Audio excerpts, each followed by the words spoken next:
Sa bansang nagtatanim ng bigas, bakit hindi kayang kumain ang sarili nitong tao?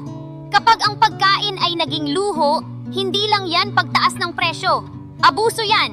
Hindi lang to tungkol sa bigas. Tungkol to sa gastos ng pagiging mahirap. Ilang kilo ng bigas ang kaya mong bilhin ngayong linggo? Isa?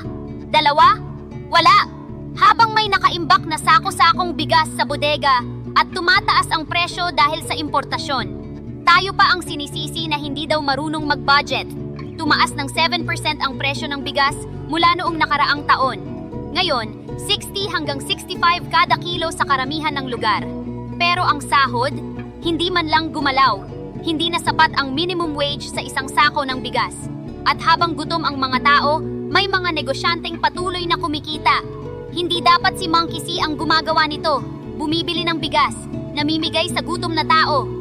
Pero kung ang nasa pwesto ay puro pangako at ang sistema ay para lang sa may kaya, sino pa ang kikilos? Kaya si Monkey C ang kumilos. Dahil ang gutom, hindi normal. At ang pagkain, hindi limos. Karapatan yan. Hindi dapat pinaglalaban ang pagkain. Hindi mo dapat pinipili kung renta o kanin. Kaya tayo lumalaban.